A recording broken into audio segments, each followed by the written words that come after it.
Hello. Hello, ನಮಸ್ಕಾರ ಪತ್ರಕರ್ತರಿಗೆ. ನಮಸ್ಕಾರ, ಹೇಳಿ ಸರ್. ನಮ್ಮ ಹೆಸರು ರಾಮಾಂಜನಪ್ಪ ಅಂತ. ಹಾ ಸರ್, ಹೇಳಿ ಸರ್. ಚಿಕ್ಕಬಳ್ಳಾಪುರ. ಓಕೆ, ಹೇಳಿ ಸರ್.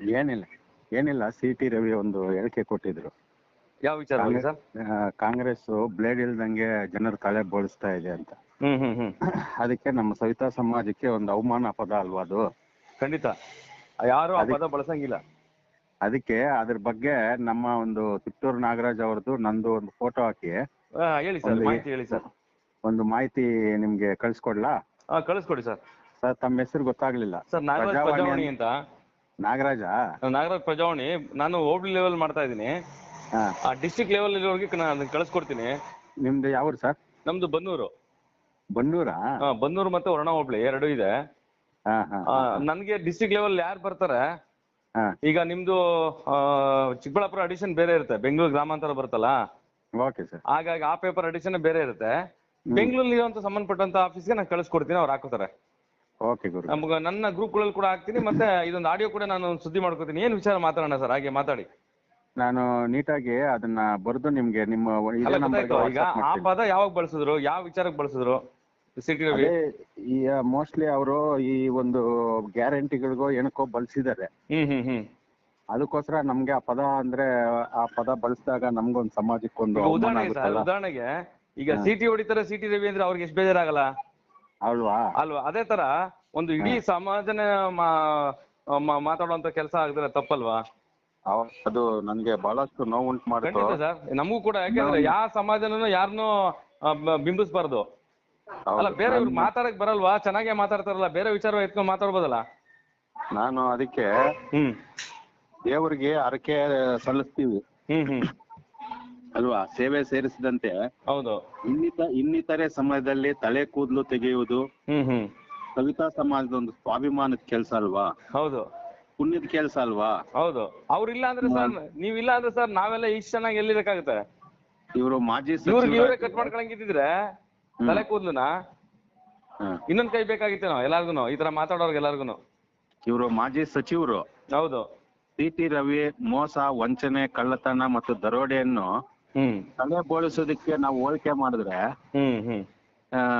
ಯಾವ ರೀತಿ ಇದು ಅಲ್ವಾ? ಹೌದೌದು. ಅದರಿಂದ ನಾವು ಇದನ್ನ ಖಂಡಿಸ್ತೀವಿ. ಓಕೆ. ಇಡೀ ನಿಮ್ ಸಮಾಜ ಜೊತೆಲಿ ತಾವಿದ್ದೀರಾ? ಯಲ್ಲಾಪುರದಲ್ಲಿ ಮೋಸ್ಟ್ಲಿ ಪ್ರಚಾರದ ಸಮಯದಲ್ಲಿ ಮಾತಾಡಿರೋದು ಅವರು. ಈಗ MP ಎಲೆಕ್ಷನ್ ಅಲ್ಲ? ಅದು ವಿಚಾರ ನಿಮ್ಗೆ ಹತ್ರ ಕ್ಲೂ ಏನೋ ಇದೆಯಾ? Video, audio? ಕ್ಲೂ ಒಂದು ಪೇಪರ್ ಅಲ್ಲಿ ಬಂದಿರೋದು ನಿಮ್ಗೆ ಕಳ್ಸಿಕೊಡ್ತೀನಿ ಬೇಕು ಅಂದ್ರೆ. ಅಲ್ಲ, ಯಾವ ಪತ್ರಿಕೆ ಅನ್ನೋದು ಆಗ್ಬೇಕಲ್ಲ, ಯಾವ ಪತ್ರಿಕೆ ಯಾವಾಗ ಅನ್ನೋದು. ಯಾಕಂದ್ರೆ ಕೆಲವೊಂದೆಲ್ಲ ಫೇಕ್ ಸುದ್ದಿಗಳು ಕಳಿಸ್ತಾ ಇರ್ತಾರೆ, ಅವರೇ ಟೈಪ್ ಮಾಡಿ. ಹಂಗಿರ್ಬಾರ್ದು ಗುರುಗಳೇ. ಅದಕ್ಕೋಸ್ಕರ ಅದೊಂದು ನೀವೊಂದು ನನಗೆ ಕಳಿಸಿ, ಜೊತೆಗೆ ಅದನ್ನ ಇಟ್ಕೊಳ್ಳಿ ನೀವು ಕೂಡ ಒಂದು. ಅದು ಒಂದು ಪೇಪರ್ ಅಲ್ಲಿ ಬಂದಿರೋದೇ ಕಟಿಂಗ್ ನಿಮ್ಗೆ ಕಳ್ಸಿಕೊಡ್ತೀನಿ ನಾನು. ಉದಯವಾಣಿಯಲ್ಲಿ ಬಂದಿರೋದು. Okay okay okay. ಉದಯವಾಣಿ ಸಮಾಚಾರ ಕಳ್ಸಿಕೊಡ್ತೀನಿ ನಾಗರಾಜ್ ಸರ್. ಖಂಡಿತ ಖಂಡಿತ. ಮತ್ತೆ ಇನ್ನೇನು ಆಕ್ಷೇಪಣೆಗಳು ಏನಿದೆ ಅವ್ರ ಮೇಲೆ ನಿಮ್ಗೆ? ಆಕ್ಷೇಪಣೆಗಳು ಅಂತಂದ್ರೆ ಈ ನಮ್ಮ ಸಮಾಜಕ್ಕೆ ಇಂಥ ಪದ ಉಪಯೋಗಿಸೋದು ಕಾನೂನು ಬಾಹಿರ ಅಂತ ಮಾಡ್ಬೇಕು ಸರ್. ಯಾಕೆಂದ್ರೆ ಕಾನೂನು ಬಾಹಿರ ಮಾಡ್ಬೇಕು. ಎಷ್ಟೋ ಸಂವಿಧಾನ ತಿದ್ದುಪಡಿಗಳಾಗಿದೆ, ಕೆಲವೊಂದು ರಾಜಕಾರಣಿಗಳು ಮಾಡಿದರೆ. ಇದನ್ನು ಯಾಕೆ ತಿದ್ದುಪಡಿ ಮಾಡಬಾರ್ದು? ನಮ್ಗೊಂದು ಕಾನೂನು ಬೇಕು ಸರ್ ನಮ್ಮ ಸಮಾಜಕ್ಕೆ. ಹೌದು. ಇಡೀ ರಾಷ್ಟ್ರದಲ್ಲಿ ಇದೀರಾ ನೀವು, ಬರೀ ರಾಜ್ಯದಲ್ಲ. ಹೌದು. ಬರೀ ಊರ್ನಲ್ಲ, ಇಡೀ ರಾಷ್ಟ್ರದಲ್ಲಿ ಇರುವಂತ ನಿಮ್ ಸಮಾಜ, ಇದಕ್ಕೊಂದು ಕಾನೂನು ತರಬೇಕು. ಹೌದು ಗುರುಗಳೇ, ಅಲ್ವಾ? ಅದಕ್ಕೆ ಇದನ್ನ ನಾವು ಖಂಡಿಸೋ ಹಂಗೆ ನೀವೊಂದು ಮ್ಯಾಟ್ರು ನಾನೇ ರೆಡಿ ಮಾಡಿ ನಿಮ್ಗೆ ಕಳಿಸ್ಕೊಡ್ತೀನಿ. ತಾವೇನ್ ಮಾತಾಡ್ತಾ ಇದ್ರು ಅದನ್ನ ನಾನು ಆಡಿಯೋ ಮೂಲಕ ಒಂದು ಸುದ್ದಿ ಮಾಡ್ತೀನಿ. ಸೇಮ್ ಏನಿದೆಯಾ ಆಡಿಯೋ ಒಂದು ಸುದ್ದಿ ಮಾಡ್ತೀನಿ. ಅದಕ್ಕೆ ಇಷ್ಟೆಲ್ಲ ಮಾತಾಡ್ತಾರೆ ನಿಮ್ ಜೊತೆಲಿ. ಸವಿತಾ ಸಮಾಜದಲ್ಲಿ ತುಂಬಾನೇ ಜನ ಸ್ಟ್ಯಾಂಡ್ ಆಗಿದ್ದಾರೆ. ಅದರಲ್ಲೂ ಕೂಡ ನಾನು ನಿಮ್ಮ ಒಂದು ಸಮಾಜಕ್ಕೆ ಸಿಕ್ಕಾಪಟ್ಟೆ ಸುದ್ದಿ ಮಾಡ್ತಾ ಇರ್ತೀನಿ.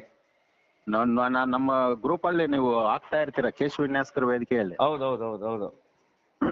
ಬಟ್ ಇನ್ನೊಂದು ನಿಮ್ದು ಒಂದು ಗ್ರೂಪೇ ಇತ್ತು, ಮೋಸ್ಟ್ಲಿ ಅದು ನನ್ನ ಒಂದು ನ್ಯೂಸ್ ಚಾನಲ್ದೇ ಒಂದು ಗ್ರೂಪ್ ಇದೆ. ಸರ್. ಅದರಲ್ಲೂ ಬರ್ತಾ ಇರ್ತದೆ ನಿಮ್ದೆಲ್ಲ. ಓಕೆ. ನೋಡ್ತಾ ಇರ್ತೀನಿ. ಅದಕ್ಕೆ ಈಗ ಇವ್ರು ಚುನಾವಣಾ ಪ್ರಚಾರ ಮಾಡ್ಕೊಳ್ಳಿ, ಏನ್ ಮಾತಾಡ್ಬೇಕು ಅನ್ನೋದು ಜವಾಬ್ದಾರಿ ಇರ್ಬೇಕು ತಾನೆ. ನಾವು ಸ್ವಾಭಿಮಾನದಿಂದ ಬದುಕನ್ನು ಕಟ್ಕೊಂಡಿರುವಂತ ಒಂದು ಸ್ವಾಭಿಮಾನಿ ಕ್ಷೌರಿಕರು. ಹೌದು. ನಮ್ಮ ಸಮಾಜದ ಕಾಯಕಕ್ಕೆ ಇದು ಧಕ್ಕೆ ಆಗಲ್ವಾ ಸರ್? ಹೌದೌದು. ಹೌದು. ಇದು ಹರಿತವಾದ ಕತ್ತಿಯಿಂದ ಬರೀ ಕೇಶವನ್ನೇ ತೆಗಿತೀವಿ. ಅಷ್ಟು ಸುಲಭವಾದ ಕೆಲ್ಸನೇ ಇದು? ಹೌದು. ಇಂಥ ಅಲ್ಲ ಒಂದು ಅವ್ರು ತಿಳ್ಕೊಬೇಕು, ನಾಲ್ಗೆ ಯಾರು ಬಿಟ್ಬಿಟ್ರೆ ಸಮಾಜ ಏನ್ ತಿಳ್ಕೊಂಬಿಡುತ್ತೆ ಅಂತ ಏನ್ ಬೇಕಾದ್ರೆ ಇವ್ರ ಬಗ್ಗೆ ಪ್ರಶಂಸೆಯಾಗಿ ತಿಳ್ಕೊಂಬಿಡುತ್ತೆ ಅಂತ ತಿಳ್ಕೊಂಬಿಟ್ಟಾರ. ಈ ತಲೆ ಬೋಳ್ಸೋದು, ಈ ಹೋಲಿಕೆ ಮಾಡಿ ನಮ್ಮನ್ನ ನಿನ್ಸೋದು ನಿಜಕ್ಕೂ ಒಂದು ಶೋಚನೀಯ ಸಂಗತಿ. ಹೌದು. ಈಗ ಅಕ್ರಮ ಆಸ್ತಿ ಗಳಿಸೋದು ಅಷ್ಟು ಸುಲಭ ಅಲ್ಲ. ರಾಜಕೀಯ ನೀತಿ ಬುದ್ಧಿಯಿಂದ ಇವ್ರ ಅಕ್ರಮ ಆಸ್ತಿಗಳೇನೋ ಸುಲಭವಾಗಿ ಸಂಪಾದನೆ ಮಾಡ್ಕೊಂತಾರೆ. ಬಟ್ ಇವಾಗ ನಾವು ಸ್ವಾಭಿಮಾನಿ ಕ್ಷೌರಿಕ ಎಲ್ಲಾ ರಾಜಕೀಯದವರು ಅದೇ ಕತೆ, ಅವ್ರು ಇವ್ರು ಅಂತಲ್ಲ ಆಯ್ತಾ. ಇವತ್ ನೋಡಿ ಜಾರ್ಖಂಡ್ ಅಲ್ಲಿ ಒಬ್ಬ ಕಾಂಗ್ರೆಸ್ ಸಲಹೆಗಾರನ ಜೊತೆಲಿ ಇರೋಂತ ಒಬ್ಬ ವ್ಯಕ್ತಿ ಹತ್ರ ಕೋಟ್ಯಾಂತರ ರೂಪಾಯಿ ಸಿಗುತ್ತೆ. ಎಲ್ಲಾ ರಾಜಕೀಯದವ್ರದ್ದು ಇದೇ ಕತೆ. ನಾವು ತಲೆ ತಲಾಂತರಗಳಿಂದ ನಾವು ಈ ಒಂದು ಮಾಡ್ಕೊಂಡ್ ಬರ್ತಾ ಇರೋದು ಪೂರ್ವಿಕರಿಂದ ಕಲಿತು ನಾವು ಪಳಗಿ ಸುಲಲಿತವಾಗಿ. ಸರ್ ಇನ್ನೊಂದು, ತಮ್ಗೇನ ಜವಾಬ್ದಾರಿ ಇದೆಯಾ ಸಂಘಟನೆಯಲ್ಲಿ ಅಥವಾ ಬೇರೆ ಏನ ಸಮಾಜದಲ್ಲಿ, ನಿಮ್ಮ ಸಮಾಜದ ವಿಚಾರವಾಗಿ? ಸರ್ ನಾವು ಕರ್ನಾಟಕ ರಾಜ್ಯ ಸವಿತಾ ಸಮಾಜ ಮೀಸಲಾತಿ ಹೋರಾಟ ಸಮಿತಿಯ ಕಾರ್ಯಾಧ್ಯಕ್ಷರು. Okay, thank you. ಜೊತೆಗೆ ಈಗ ಮುಖ್ಯ ರಾಜ್ಯ ಕಾರ್ಯ ಅಧ್ಯಕ್ಷಗಳು ಇರ್ತಾರಲ್ಲ, ಎಲ್ಲ ಒಂದು ಕೂತ್ಕೊಂಡು ಒಂದು ಪ್ರೆಸ್ ಮೀಟ್ ಮಾಡಿ ಸ್ವಲ್ಪ ಪ್ರಚಾರಕ್ಕೆ ಬರ್ಬೇಕಿದು. ಅದನ್ನ ನಾವು ಆಲ್ರೆಡಿ ಎಲ್ಲದಕ್ಕೂ ನಾವು ತಿಳಿಸ್ತಾ ಇದೀವಿ. ಏನು ಅಂತಂದ್ರೆ ಇಂತ ಒಂದು ನ್ಯೂಸ್ ಎಲ್ಲಾ ಕಡೆ ಹಬ್ಬದಾಗ ನಮ್ಮ ಸಮಾಜದ ಬಂಧುಗಳು ಸ್ವಲ್ಪ ಎಚ್ಚೆತ್ಕೊಂತಾರೆ ಅಂತ ಒಂದು ಮನೋಭಾವನೆಯಿಂದ ಹೇಳ್ತಾ ಇದ್ದೀನಿ ಸರ್. ಹೌದು, ನಾವು ಹಳ್ಳಿ ಗ್ರಾಮೀಣ ಪ್ರದೇಶದಲ್ಲಿರುವಂತವ್ರು, ಗ್ರಾಮಾಂತರದವರು ನಾವೆಲ್ಲ ಅಷ್ಟು ಅನ್ಯೂನ್ಯವಾಗಿದ್ದೀವಿ ನಿಮ್ ಸಮಾಜದಲ್ಲಿ. ಇವರು ನಗರ ಪ್ರದೇಶದವ್ರಿಗೆ ಏನ್ ಬರಿದೆ, ರಾಜಕಾರಣಿಗಳು ಏನ್ ಬಾಯಿಗೆ ಬಂದಂಗೆಲ್ಲ ಮಾತಾಡ್ತಾರಲ್ಲ, ಯಾವ್ದೋ ಒಂದು ಸಮಾಜ ಅಂತ ನೋಡಲ್ಲ, ವ್ಯಕ್ತಿತ್ವ ನೋಡಲ್ಲ, ವ್ಯಕ್ತಿ ನೋಡಲ್ಲ ಅಲ್ವಾ? ಹೌದು ಗುರುಗಳೇ, ಎಲ್ಲ ರಾಜಕಾರಣಿಗಳು ಅವ್ರೊಬ್ರೇ ಅಂತಲ್ಲ. ಹೌದು.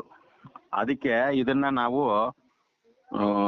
ನಮ್ಮ ಒಂದು ವೇದಿಕೆಯಿಂದಾನೇ ನಾವು ಬಹಳಷ್ಟು ಸಲ ಅವ್ರಿಗೆ ಮನವರಿಕೆ ಮಾಡಿದೀವಿ. ಓಕೆ. ಅವ್ರ ನಂಬರು ನಮ್ಗೆ ಸಿಗ್ತಾ ಇಲ್ಲ. CT ರವಿ ಅವ್ರದ್ದು. ನಿಮ್ಗೆ ಏನಾದ್ರು ತಿಳಿಸಿದ್ರೆ ನಮ್ಗೆ ಒಂದು ಕಳ್ಸಿಕೊಟ್ರೆ. ಇಲ್ಲ ಸರ್, ಅಂತ ಮಾನ್ಯರದ್ದು ನಾವೇನ್ ಇಟ್ಕೊಳಲ್ಲ. ಯಾವ ರಾಜಕಾರಣಿಗಳು ನಾವ್ ಇಟ್ಕೊಳಲ್ಲ. ಬೇಕಾದ್ರೆ ನಿಮ್ಮಂತ ಸಂಘ ಸಂಸ್ಥೆ ಅವ್ರ ಇಟ್ಕೊಂಡಿರ್ತೀವಿ. ಹಾಗಾಗಿ ಖಂಡಿತ ನನ್ಗೆ ಮೊದಲನೇ ಪ್ರೆಸ್ ಮೀಟ್ ನೀವು ನನ್ನ ಜೊತೆ ಮಾತಾಡ್ತಾ ಇರೋ ಆಡಿಯೋ ಪ್ರೆಸ್ ಮೀಟ್ ಇದು. ಅದನ್ನ ಈಗಲೇ ಕೂಡ ಪ್ರಸಾರ ಮಾಡ್ತೀನಿ. ನನಗೆ ನಿಜವಾಗ್ಲೂ ಬಹಳ ಖುಷಿ ಆಯ್ತು ನಾಗರಾಜನ, ಯಾಕಂದ್ರೆ ನಿಮ್ಮ ಹತ್ರ ಮಾತಾಡಿದ್. ಯಾಕಂದ್ರೆ ಬಹಳಷ್ಟು ಸ್ಪಷ್ಟವಾಗಿ ನಮ್ಮ ಒಂದು ಒಡನಾಟದಲ್ಲಿ ಇದ್ದುಕೊಂಡು ನೀವು ನಮ್ಮನ್ನೆಲ್ಲ ಅರ್ತಿದ್ದೀರಾ ಅಂತ ನನಗೆ ಬಹಳಷ್ಟು. ಖಂಡಿತ ಸರ್, ನಿಮ್ ಒಂದೇ ಸಮಾಜ ಅಲ್ಲ ಸರ್, ಇಡೀ ಸಮಾಜ ಏನಿದೆ ರಾಜ್ಯದಲ್ಲಾಗ್ಬೋದು, ರಾಷ್ಟ್ರದಲ್ಲಾಗ್ಬೋದು, ಎಲ್ಲಾ ಸಮಾಜನೂ ನಮ್ಗೆ ಮುಖ್ಯವಾದ ಆಗಿರುತ್ತೆ. ಒಬ್ಬ ಪತ್ರಕರ್ತರಾಗಿ ಎಲ್ಲಾನು ಒಂದು ಅನ್ಯೂನ್ಯವಾಗಿ ಹೋಗಿದ್ದೀರಾ ಅಂತಂದ್ರೆ ನನ್ಗೆ ಇವಾಗ ನಿಮ್ ಮಾತುಗಳಲ್ಲೇ ಸ್ಪಷ್ಟವಾಗಿ ಗೊತ್ತಾಗ್ತದೆ. ಸರ್ ಇರ್ಬೇಕಲ್ವಾ? ಇಲ್ಲ, ಆತರ ಒಂದು ಸ್ಫೂರ್ತಿದಾಯಕವಾಗಿರ್ಬೇಕು. Thank you sir. ತುಂಬಾ ಧನ್ಯವಾದಗಳು. Thank you sir. ಅದು ಕಟಿಂಗ್ಸ್ ಕಳ್ಸ್ಕೊಡಿ ಸರ್, ನಾನು ಸುದ್ದಿ ಮಾಡ್ಕೊತೀನಿ. ನಿಮ್ದೊಂದು ಫೋಟೋ ಕಳಿಸ್ಕೊಡಿ ಹಾಗೇನೆ. ಈಗ ಕಳ್ಸ್ಕೊಡ್ತೀನಿ. Thank you. ಧನ್ಯವಾದಗಳಣ್ಣ. ಓಕೆ.